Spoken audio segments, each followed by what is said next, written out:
Every child is born with the right to a name, a family, and education. Yet, for countless children in the Philippines, this remains heartbreakingly out of reach. According to the Philippines Orphanage Foundation, an estimated 2 million orphan children struggle to survive without the stability and comfort of a loving, permanent family. Amid this growing crisis, there are people and organizations who choose to stand in the gap. Through their unwavering work, new beginnings become possible, and the right to a name, a family, and a secure future becomes a reality once more.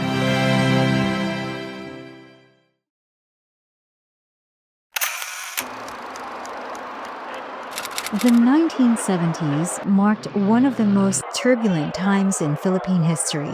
In its wake, the number of abandoned and orphaned children rose sharply, leaving many without the safety and belongingness that every child deserves. It was in this landscape that HALT International, an early pioneer in inter-country adoption, expanded across Asia. By 1975, HALT International Children's Services Philippines was established as the local affiliate of the adoption program founded by Harry and Bertha HALT in 1955. 2 years later, the organization embraced a new name, one that reflects its belief in family, unity, and the promise of a meaningful life for every child it serves. Kaisahang Buhay Foundation. One of the main things that we look for is establishing a host country program that's run by host country people. Are they dedicated? Are they committed? And that's one of the things that we found in the Philippines was that a group of people who were genuinely wanting to serve children, vulnerable children, which is compatible with HALT's mission then and today. The advocacy to me was just the right thing to do, especially I can see a lot of children on the streets while we're researching. And I thought, these children deserve a better future. Every child deserves a happy home. If you didn't do anything about them, then what would happen to them, no? In 1979, the foundation became the first private child placement agency in the Philippines, licensed by the Department of Social Welfare and Development, opening doors for Filipino children to be adopted by families in the U.S. and soon after in other parts of the world. Over time, a growing number of Filipino families also stepped forward, widening the circle of homes where children could finally find the love and sense of belonging they deserved. Under the old adoption law or civil code of the Philippines, there was no inter-country adoption. But through some initiatives with the UP College of Law, we were able to get an executive order to ensure that there are children, Filipino children, who may be adopted by foreign families abroad. Through the executive order, we were able to establish policies, procedures, and rules. So KBF then came up with programs for domestic and inter-country adoption, as well as, I think, later on, foster care. We didn't have adoption in the way it is known now. Our first family put a pillow in her stomach to show to her, to the neighborhood, that she was expecting, because she would not tell anybody that it was not her baby. And I have to admit, including me, I didn't think at that point in time there was really anything wrong. But soon, with the learnings, with the exposure that we have had in adoption, I began to agree that it is wrong. It is wrong for a child to be lied to and to grow up not knowing the past or the reality of his life. That's where our learning and sharing came in with others. And that's where I'll say that adoption slowly, very, very slowly began to take root. We got married, my wife was 31 and I was 29. This was 76, so maybe in getting close to the 80s, we started thinking about, well, maybe we should be having a child by now. And so we were not successful at all, and it went on like that for almost 10 years. Finally, in about mid-80s, we started thinking about adoption. KBF facilitated everything all the way. Within a couple of months, they said, well, we have a baby for you already. But we said, maybe we're not quite ready yet. It was in 1988 that our name went back into the matching group, and we were presented with a little girl.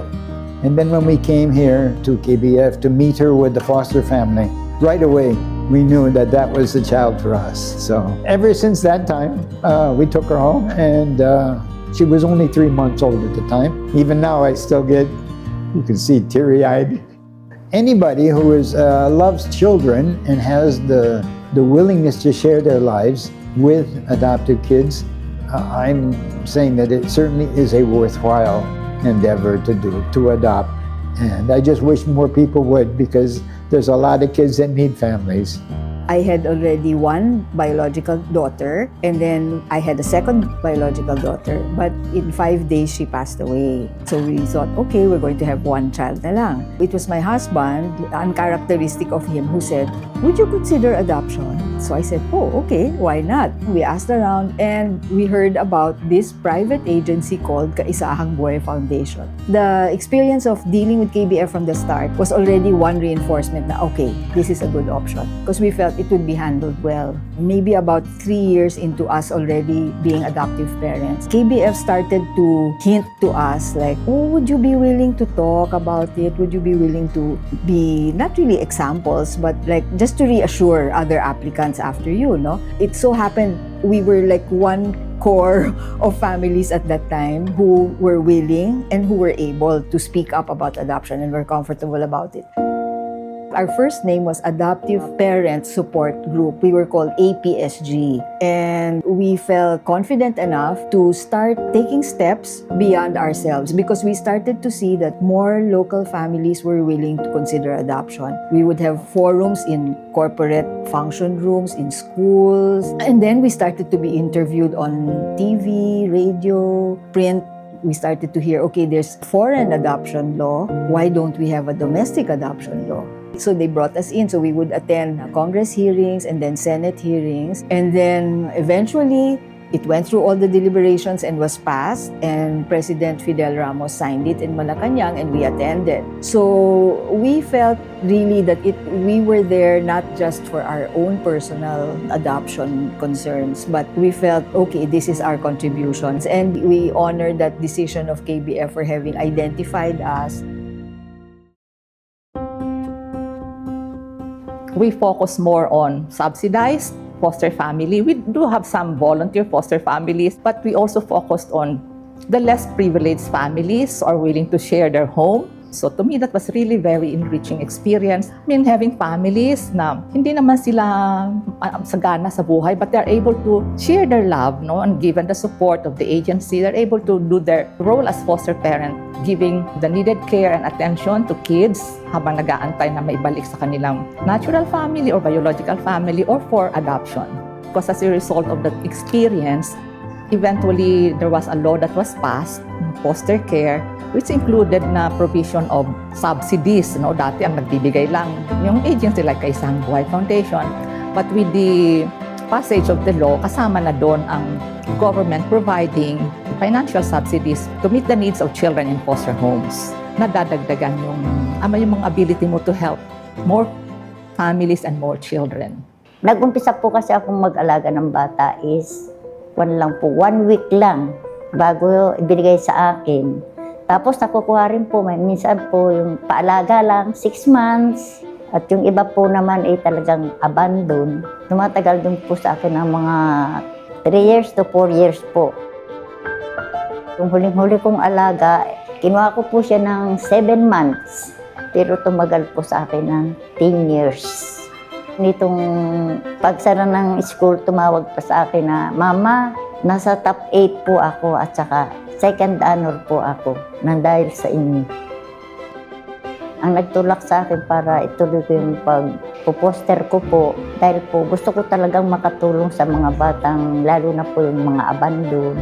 Gusto ko silang tulungan para kung makakuha naman sila ng mga sarili nilang parents, maayos po ang magiging katayuan nila. When she was 60 years old, that's when she started fostering. So she always tells me it's not too late for us because she started at 60. When the foster child would come to the house, she would give a party for them, and oftentimes she would even be the one to have them baptized. She hired a swimming instructor. And because she has a pool, and every day, the swimming instructor would come, and she would make the yayas also swim. Those children that she fostered were very, very special, and they were very fortunate because the love that she gave them was really complete. She knew that she couldn't care for them until they were old, no? So she really looked forward also to the adoption. One time she told me, Rose, there is this couple who wants to adopt my child. And so I told them that they have to come here every week before the adoption is finalized for them to get the baby so that the child will get used to their presence. So she always thinks of the children, the welfare of the children. HALT started out as an adoption agency. They realized that there were mothers who had to give up their children. In order to have a more holistic program, they felt the need to also help the mothers. So they set up the home, the Nazareth home. I came in around 1995, where I started teaching childbirth and childcare education. I had a group of friends we were in a Bible group together. We called ourselves the Tuesday Lady Group because we came every Tuesday afternoon and we spent a couple of hours with the girls. We taught them basic home skills, value formation, taught them arts and crafts, and skills that they could use when they leave the home. All of these women were there in a crisis situation. And since a lot of them were there through a traumatic experience, just empowering them, help them heal. After several years of being a volunteer teacher, I saw the need to set up our own birthing room because it's a very natural event in a woman's life to be able to give birth at home, surrounded by caring people, professionals. It was a safe, clean, loving, and caring environment where they felt empowered, they felt valued. What began with pioneering efforts in adoption, foster care, and support for pregnant women expanded into a more holistic mission of working with communities to strengthen the families within them. KBF's interventions branched out to foundational areas such as children's nutrition, educational assistance, independent living for young people aged out of institutional care, and parent empowerment through skills training and seminars. In addition, KBF became a trusted conduit of donor resources to partner agencies and DSWD institutions around the Philippines.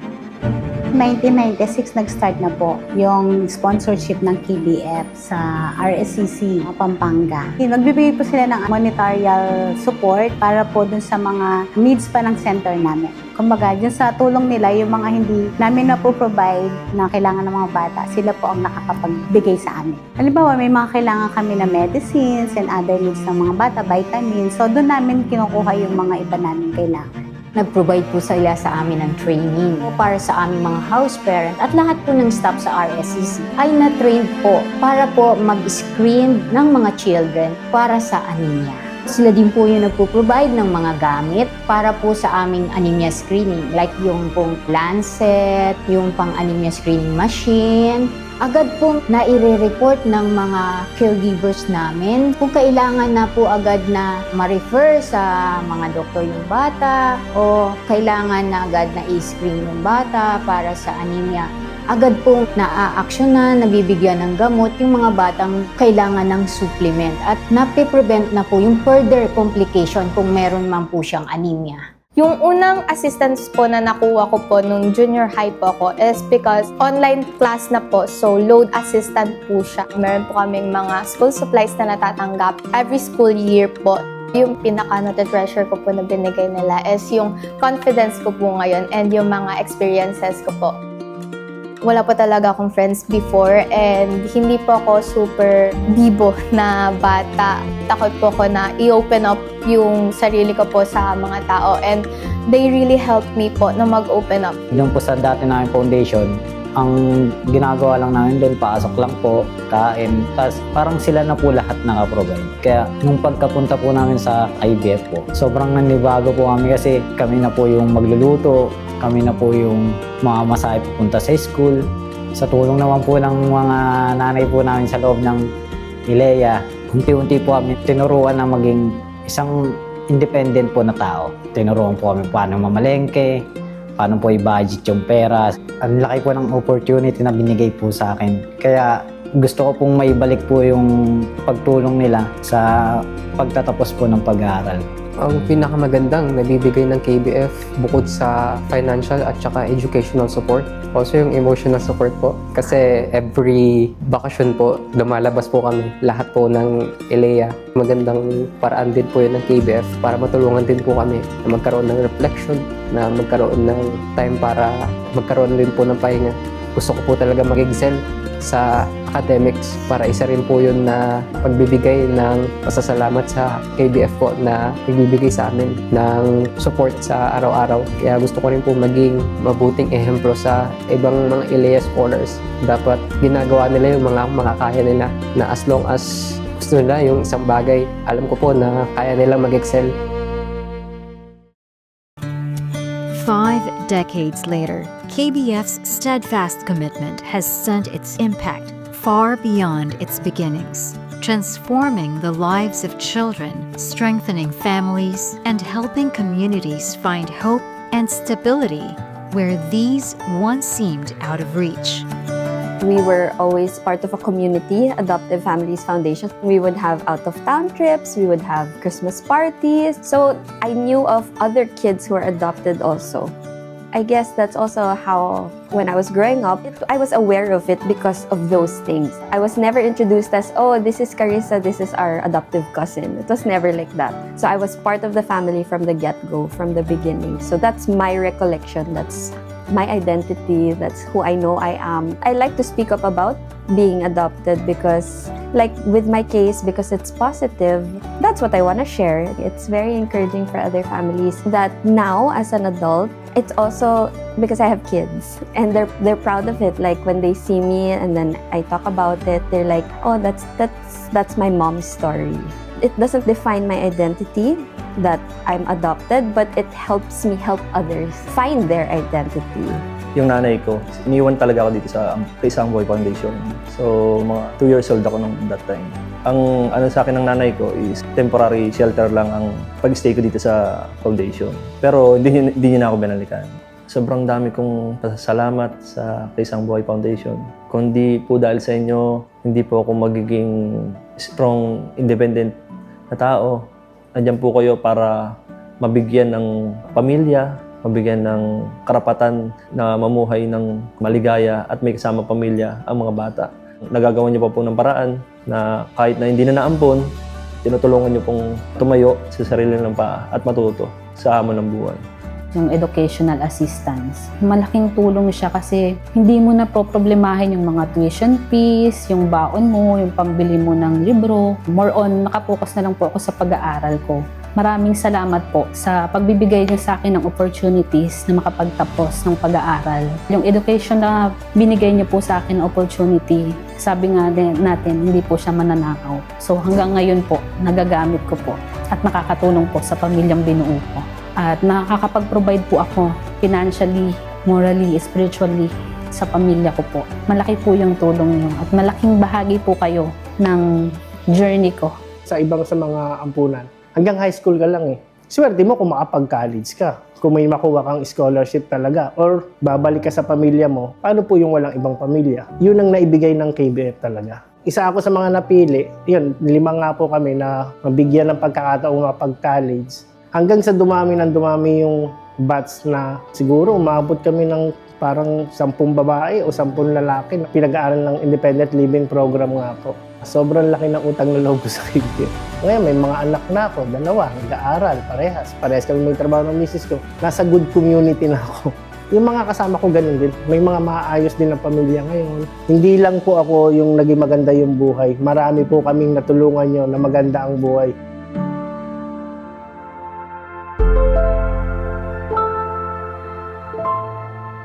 Across the years, KBF's work has reached farther and deeper, building partnerships that uplift and safeguard the very foundation of Philippine society, the family. As the needs of children and communities evolved, KBF grew alongside them, continuously adapting its programs to provide protection, support, and the chance for a better future. In all our programming, we include trauma-informed care, trauma-informed interventions. They'll be able to overcome their problems, yung mga stress nila, yung trauma nila, if we provide tools on how they'll be able to overcome their trauma. Kaya trauma-informed care was designed, especially the task-based relational intervention, that was designed not only for adults, that can also be used for the children, especially yung mga teenagers. Yan yung pinakabagong intervention that we are introducing here at KBF. As KBF celebrates 50 years of dedicated service, it commemorates not only its achievements, but also the people and partners whose enduring passion and commitment have made this milestone possible. KBF has always been the leading. It has been the foundation of all these other agencies that's come up. I have been very proud with the kind of work that they have done, with the kind of relationship they have built with public and private agencies. And I'm hoping that that will continue. We always believe that partnership is the key to be able to successfully implement the programs and services ng KBF. So that's why we value partnership and we try to further the partnership. Gusto pa namin mapalawig ano pa yung pwede namin gawin para makapagtulungan kami at matulungan yung mga pamilyang nangangailangan, mga batang nawawalan ng magulang at community na kailangan na matulungan. Our board of directors are so committed and so active kasi most of them are adoptive parents and foster parents themselves. They bring in their experience, they bring in their love for the children. Without their guidance and their experience, kulang. We have very competent staff, mga employees, especially our social workers. I always tell that to the board na we have very good people. So that's why we are assured that we'll be able to reach our goals. KBF has always been supportive of Holt's mission, and we've worked through those challenges and changes together to adapt to the changing world of international child welfare, especially in the Philippines. Since 1975, Kaisahang Buhay Foundation has stood faithful to its mission of providing safe and loving homes to Filipino children. Now entering its 6th decade, the foundation continues to press forward, uplifting women, strengthening families, and empowering communities so that every child can grow into a life shaped by hope, dignity, and possibility. My hope is for KBF to remain the leader and innovator in child welfare and family welfare. We will continue to be able to strengthen all the Filipino families and children to finish and reach their goals. That we will always lead in developing effective systems, policies for children and families.